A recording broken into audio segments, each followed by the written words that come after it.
Police officer एक खतरनाक fraud की वजह से आज एक रिपोर्ट लिख रहा है और ये कोई ऐसा वैसा फ्रॉड नहीं है बल्कि इंडिया का सबसे पहला डीप फेक फ्रॉड है। एक अननोन नंबर से कॉल आने पर राधाकृष्णन की नींद खुल गई। अननोन नंबर्स वाले फ्रॉड के इंसिडेंट्स राधाकृष्णन ने पहले भी काफी बार सुने थे, इसलिए उन्होंने भी इस अननोन कॉल को इग्नोर कर दिया। लेकिन कॉल कटते ही उसी अननोन नंबर से उन्हें व्हाट्सएप पर ढेरों मैसेजेस आना शुरू हो गए। मैसेजेस पढ़ने के बाद उन्हें पता चला कि ये अननोन नंबर उनके 40 साल पुराने दोस्त वेणु कुमार का है। पुराने दोस्त से मैसेजेस पर बात करने के बाद वेणु कुमार ने राधाकृष्णन को ऑडियो कॉल भी कर दिया और शायद ये कॉल उठाना ही राधाकृष्णन की सबसे बड़ी गलती थी। वेणु कुमार हर बार की तरह ही इंग्लिश में बात कर रहा था और उसका एक्सेंट भी साउथ इंडियन ही था। राधाकृष्णन को किसी भी तरह का डाउट होने की गुंजाइश थी ही नहीं। फाइनली वेणु कुमार ने जिस रीजन से कॉल किया था वो बोल ही दिया। मेरी बहन के इलाज के लिए मुझे कुछ पैसों की जरूरत है। इस बात को प्रूव करने के लिए कि वेणु कुमार कोई फ्रॉड नहीं है, उसने राधाकृष्णन को वीडियो कॉल भी कर दिया। कॉल उठाते ही सामने हूबहू वेणु कुमार। अब वीडियो कॉल पर वेणु कुमार को देखने के बाद और पूरी तरह तसल्ली करने के बाद राधाकृष्णन ने उसे 40,000 रुपए ट्रांसफर कर दिए। शायद ये बात यहीं खत्म भी हो जाती, लेकिन थोड़ी ही देर में वेणु कुमार ने फिर से कॉल करके 30,000 रुपए और मांग लिए। दोबारा पैसों की डिमांड से राधाकृष्णन को डाउट होने लगा। अपना डाउट दूर करने के लिए राधाकृष्णन ने वेणु कुमार के उस नंबर पर कॉल किया जो उसके पास ऑलरेडी सेव्ड था। लेकिन एक टाइम था जब कॉल करके स्कैमर्स ओटीपी पूछते थे और उस ओटीपी की मदद से लोगों के अकाउंट से पैसे निकाल लिए जाते थे। अगर आपने भी देखी होगी तो इस पूरे फ्रॉड का प्रोसेस नेटफ्लिक्स पर अपलोडेड एक वेब सीरीज में बताया गया है, जामतड़ा, सबका नंबर आएगा। अब जैसे जैसे आम जनता में ओटीपी वाले फ्रॉड्स की अवेयरनेस फैली, स्कैमर्स के धंधे बंद होने के कगार पर आ गए। लेकिन टेक्नोलॉजिकल एडवांसमेंट का एक डार्क साइड ये भी है कि इन रोते हुए स्कैमर्स को इस डीप फेक टेक्नोलॉजी ने कंधा दिया। 74 साल के अरविंद शर्मा अपने नए स्मार्टफोन में कुछ सोशल मीडिया एप्स डाउनलोड कर रहे हैं। इनफैक्ट एक फेसबुक प्रोफाइल बनाकर उसे व्हाट्सएप से लिंक भी कर दिया। खैर, अरविंद ये सब सेटिंग कर ही रहे थे कि उनके पास फेसबुक पर एक वीडियो कॉल आया। कॉल उठाते ही अरविंद की आंखें फटी की फटी रह गईं। वीडियो कॉल के दूसरी साइड पर एक लड़की थी, वो भी बिना कपड़ों के, एकदम न्यूड। लड़की को देखते ही कुछ ही सेकंड्स में अरविंद ने वो कॉल काट दिया। थोड़ी ही देर बाद अरविंद के व्हाट्सएप पर एक वीडियो कॉल आया, लेकिन इस बार वीडियो कॉल की दूसरी तरफ है उत्तर प्रदेश के famous police officer ADG Prem Prakash. यहाँ सबसे बड़ा कैच ये है कि रियल लाइफ में प्रेम प्रकाश 2022 में ही रिटायर हो चुके थे और ये कॉल भी कुछ और नहीं बल्कि एक डीप फेक कॉल थी। यानी कि अरविंद के सामने जो एडीजी प्रेम प्रकाश थे वो डीप फेक टेक्नोलॉजी से जनरेट किए गए थे। पुलिस को कॉल पर देखकर अरविंद घबरा गए। इवन इस फर्जी डीप फेक वाले प्रेम प्रकाश ने अरविंद पर लड़कियों से सेक्स चैट्स करने का आरोप भी लगाया। साथ ही ये भी कहा कि ताकि उस पर केस ना हो वो पैसे देके इस बात को यहीं खत्म कर दे। खुद की इज्जत बचाने के लिए अरविंद ने कुछ इंस्टॉलमेंट्स में टोटल 74,000 रुपए इस फर्जी प्रेम प्रकाश को ट्रांसफर भी कर दिए। लेकिन प्रेम प्रकाश और पैसे देने के लिए कंटिन्यू फोर्स करने लगा और हर घंटे कॉल करके पैसे मांगने लगा। बात इतनी बढ़ गई कि इस टॉर्चर से बचने के लिए अरविंद ने आत्महत्या तक करने की सोच ली। आर्टिफिशियल इंटेलिजेंस के कारण और उसमें भी डीप फेक के कारण जो एक नया संकट आ रहा है।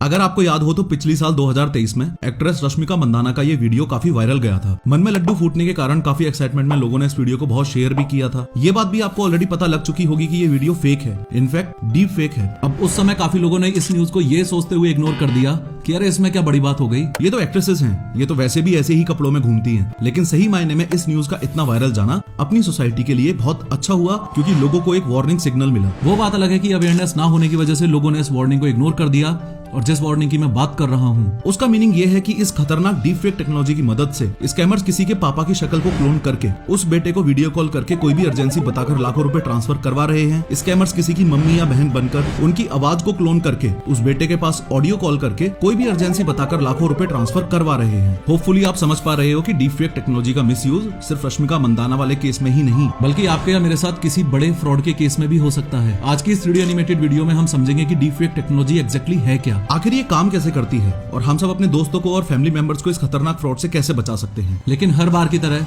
शुरू से शुरू करते हैं। डीप फेक एक आर्टिफिशियल इंटेलिजेंस बेस्ड टेक्नोलॉजी है जो दो चीजों से मिलकर बनी है, डीप लर्निंग प्लस फेक। यहाँ फेक का मीनिंग तो हमको ऑलरेडी पता है, यानी किसी भी इमेज, ऑडियो या वीडियो का एक फेक क्लोन या यूं कह लो कि एक नकली कॉपी बनाना। लेकिन इस वीडियो में आगे बढ़ने से पहले इस डीप लर्निंग शब्द का पता होना भी बहुत ज्यादा जरूरी है। आगे बढ़ने से पहले मैं थैंक्स बोलना चाहूंगा इस वीडियो के स्पॉन्सर उडू को। उडू एक ऐसा जबरदस्त प्लेटफॉर्म है जो आपके बिजनेस को नई ऊंचाइयों पर ले जाने में मदद करेगा। यहाँ आप अपने बिजनेस से रिलेटेड हर काम एक ही जगह पर कर सकते हो, जैसे वेबसाइट बनाना, सेल्स बढ़ाना, फाइनेंस संभालना, स्टॉक मैनेज करना, एम्प्लॉयज के काम का ट्रैक रखना, मार्केटिंग करना, एक्सेट्रा। उडू एक ऐसा वर्सेटाइल प्लेटफॉर्म है जो सिंपल, तेज और इफेक्टिव तरीके से आपके सारे बिजनेस बिजनेस ऑपरेशंस को संभालता है। बस एक क्लिक में आप कई एप्स यूज कर सकते हो और इनका यूजर इंटरफेस भी इतना लाइटनिंग फास्ट है कि इसमें सारे ऑपरेशंस सिर्फ 90 मिलीसेकंड्स के अंदर ही फिनिश हो जाते हैं। आपकी बिजनेस नीड्स को पूरा करने वाले Odoo के सभी एप्स आपस में कनेक्टेड भी हैं। ये आपके मैनुअल टास्क को कम कर देता है ताकि आप अपने बिजनेस के और जरूरी हिस्सों पर फोकस करके एफिशिएंटली काम करके प्रॉफिट कमा सको। सोचो सिर्फ एक क्लिक में आपको आपके बिजनेस का सारा डेटा मिल जाए, वो भी एक ही प्लेटफॉर्म पर,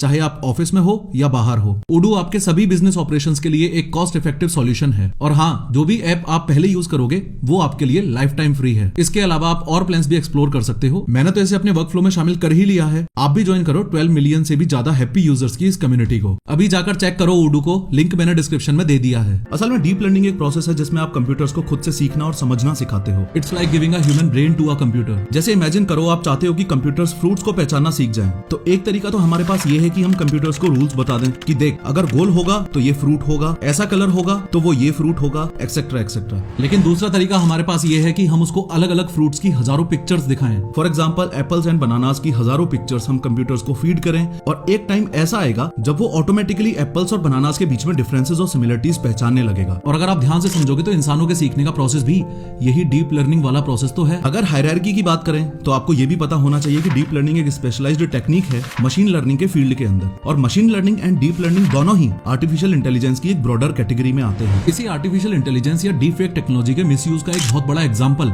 इंडिया में हाल ही में हुए रेसलर प्रोटेस्ट के दौरान देखने को भी मिला था। जो फोटो आपको अभी दिखाई दे रही है वो उस टाइम की है जब पुलिस ने रेसलर विनेश फोगाट और संगीता फोगाट को अरेस्ट किया था। लेकिन इन प्रोटेस्टर्स की छवि को खराब करने के लिए आईटी सेल वालों ने इस इमेज को डीप फेक की मदद से मॉर्फ कर दिया। इनको ऐसे हंसता हुआ दिखा दिया और पूरे सोशल मीडिया पर ये इमेज ये बोलते हुए वायरल हो गई कि देखो रेसलर्स ढोंग कर रहे हैं, मीडिया के सामने प्रोटेस्ट करते हैं लेकिन अकेले में अपने एजेंडा को लेकर कितने खुश हैं। सिंपल लैंग्वेज में आप ऐसे समझ सकते हो कि डीप फेक टेक्नोलॉजी में न्यूरल नेटवर्क्स बेसिकली दो एल्गोरिदम्स पर काम करते हैं। पहला तो ये जनरेटर और दूसरा है ये डिस्क्रिमिनेटर। जनरेटर के एल्गोरिदम को आप ऐसे समझो कि ये एक पेंटर है और डिस्क्रिमिनेटर के एल्गोरिदम को आप ऐसे समझो जैसे ये एक जज है। अब यहाँ जनरेटर का या यूं कह लो कि इस पेंटर का काम है किसी भी इंसान की फेक इमेज, ऑडियो या वीडियो को बनाना, और डिस्क्रिमिनेटर या यूं कह लो कि जज का काम है इसको फीडबैक देना और ये बताना कि जो इमेज जनरेटर ने बनाई है वो असल आदमी के जैसी बन चुकी है या नहीं। अगर उस असल आदमी जैसी नहीं बनी तो डिस्क्रिमिनेटर वापस इसको जनरेटर के पास भेजेगा और जनरेटर इसको और ज्यादा एक्यूरेट करेगा, फिर से सबमिट करेगा। अगर फिर से डिस्क्रिमिनेटर इमेज से सेटिस्फाई नहीं हुआ तो वापस जनरेटर के पास इमेज को भेज देगा, जनरेटर इसको ज्यादा एक्यूरेट करेगा, फिर से सबमिट करेगा। ये लूप या ये प्रोसेस तब तक चलता रहेगा जब तक असल आदमी जैसी इमेज नहीं आ जाती। इसी टेक्नोलॉजी का यूज करते हुए ऐसे ही फन के लिए